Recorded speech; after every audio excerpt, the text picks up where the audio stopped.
Collapse file number 12. Subject: Allied crude vegetable oil of Bayonne, New Jersey. Collateral pledged: 1.8 billion pounds of salad oil. Collateral found: seawater. Cause of death: a piece of paper. Because the oil securing $180 million in loans was a few feet of grease floating on top of harbor water. This is the collapse files. November 1963. In a single morning, two of Wall Street's oldest brokerage houses are suspended and 20,000 customer accounts are frozen. American Express, a name built entirely on trust, is about to lose nearly half its value. And the man who did it is not a banker. He is a former hog butcher from the Bronx who understood two things: oil floats on water and paper floats on trust. This is the great salad oil swindle, the fraud that nearly killed American Express and handed a young Warren Buffett the defining trade of his career. Open the file.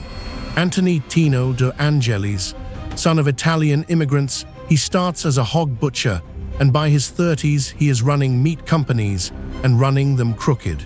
In the 50s, his firm won a school lunch contract from the United States government and shipped substandard meat. The company collapsed. Regulators knew his name. The banks, apparently, did not. In 1955, he re-emerges in Bayonne, New Jersey, with Allied crude vegetable oil, a tank farm by the harbor trading the most boring commodity in America: salad oil. Soybean oil. America grew oceans of it, and Washington subsidized exporting it to a hungry post-war world. Whoever controlled the oil controlled the trade, and Tino intended to control all of it. To borrow against oil, you don't bring the tank to the bank. You bring a warehouse receipt, a certificate, signed by an independent warehouseman swearing the oil exists. The receipt is the oil. And Tino's warehouseman was a subsidiary of the most trusted name in American finance, American Express. Their field warehousing division took custody of Allied's tanks and put that name on every receipt. For American Express, warehousing was a rounding error, a small division chasing growth wherever it could find it. Its executives saw storage fees. They did not see they were co-signing a stranger's ambition. A receipt with that signature was as good as cash. 51 banks, brokers, and trading houses around the world accepted the paper without ever smelling the oil. Here is where the file turns, because the loans were never the scheme. Tino wasn't borrowing to run a business. He was borrowing to corner a market. Every borrowed dollar went into soybean oil futures, contracts on oil to be delivered months away. Buy enough of them, and you don't just bet on the price, you are the price. And in 1963, he had a thesis: crop failure in the Soviet Union. Russia would have to buy American oil. When that deal landed, the price would explode, and the butcher would own the market. Two white shoe brokerage houses carried his positions: Era Haupt and Company and Williston and Bean. By November, Tino controlled futures contracts on more oil than his tanks could ever hold. The positions were colossal: hundreds of millions of pounds of oil on paper, margin fed daily in cash by the loans against the tanks in Bayonne.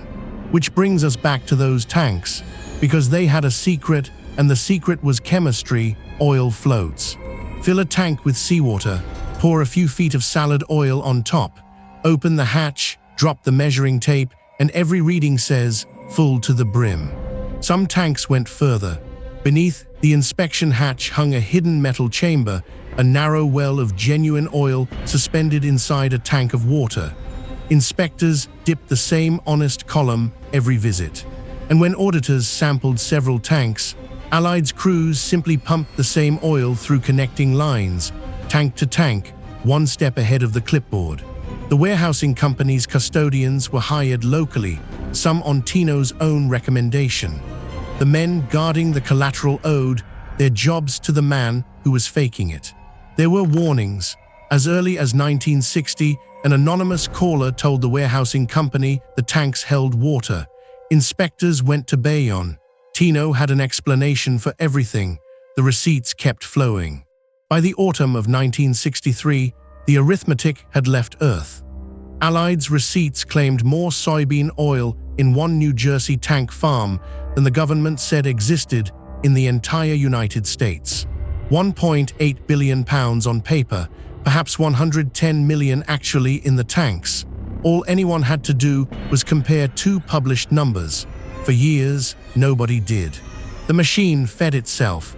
More receipts meant more loans meant more futures. And the bigger his position grew, the more the price rose to meet his prophecy. Through the autumn, oil climbed.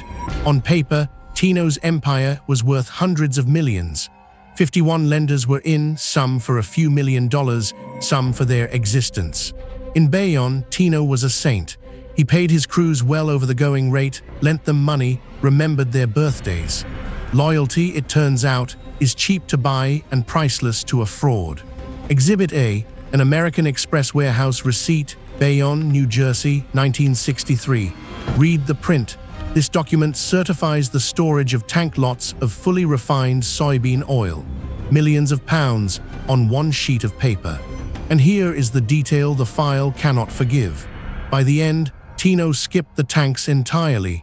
He had pads of blank receipts and simply typed oil into existence in tanks no inspector ever visited. Understand what that means. He no longer needed the tanks. He no longer even needed the water. He had found a printing press for collateral, and the ink was the American Express name. Why did nobody look? Because everyone was paid not to. The banks earned interest, the brokers earned commissions, the warehousemen earned fees, and the paper carried the two most reassuring words in America. November 1963. In Washington, the Great Russian Purchase stalls. No deal, no Soviet buyers, and a market priced for Tino's prophecy begins to wake up. Soybean oil futures break, then fall, nearly a quarter of their value in 2 days. Every tick down is a margin call on one of the largest speculative positions the market has ever carried. Friday, November the 15th. Era Haupt and Williston and Bean call Bayonne, wire us millions today. Tino cannot. The brokers have been meeting his margins with their own money and their customers. Haupt was already hollow. To carry Tino's margins, it had borrowed tens of millions from banks, secured, of course, by the very same warehouse receipts. Tuesday, November the 19th. Allied Crude vegetable oil files for bankruptcy. Creditors descend on Bayonne to seize 1.8 billion pounds of salad oil. They open the hatches. Tape after tape comes up dripping. Seawater, tank after tank after tank. Roughly 94% of the collateral simply does not exist. Wednesday the 20th. The New York Stock Exchange suspends Era Haupt and Williston and Bean. 20,000 customer accounts freeze solid. The street braces for panic. Friday, November the 22nd, 1963. The teletypes stop reporting salad oil. Dallas. The president is dead, the market plunges, and the exchange closes early. And the great salad oil swindle simply vanishes from the front page. That weekend, while the country grieved, the exchange did something it had never done. It reached into its own pockets to make Haupt's 20,000 customers whole. The first bailout of its kind on Wall Street. When the papers finally caught up, a Wall Street Journal reporter named Norman Miller untangled the whole scheme and won a Pulitzer Prize for it. His verdict fit in one line: nobody checked. Then the bill reached American Express. Its warehousing subsidiary had signed the receipts, and the subsidiary was worthless. Legally, the parent could arguably have walked away. Instead, it announced it would stand behind the losses. It was the chief executive, Howard Clark, who made the call. American Express would settle claims it did not clearly owe because the name was the product. It cost tens of millions. It saved the franchise. Wall Street saw only the bleeding. American Express stock fell from over $60 to the mid-30s, nearly half the company gone on salad oil. Half a continent away, in Omaha, a 33-year-old money manager stood by the till at Ross's Steakhouse, watching diner after diner pay with the green American Express card. The panic was on Wall Street. It had not reached the till. The tanks were fake. The trust was real. Warren Buffett put up to 40% of his partnership, some $13 million, into American Express for roughly 5% of the company. Within 2.5 years, the stock had more than doubled. The salad oil trade became the template for everything he did after. Buy the brand when the panic is about something else. Tino De Angelis was charged on 19 counts, pleaded guilty to 4, and was sentenced to 20 years. He served 7 and walked out to run a new commodity scheme, this time pork. Prosecutors traced the $180 million and found almost nothing. It had burned in margin calls in the futures market. Tino kept no yachts. He had spent one fortune pretending to have another. The tally, $180 million gone, well over $1.5 billion today. 51 lenders burned, 2 brokerage houses dead, one taking 20,000 innocent accounts down with it. And the mechanism never went away. Collateral you haven't seen, certified by a name you trust, is still just paper. The oil was never real. The receipts were never real. The only real thing in Bayonne was the water. Case closed.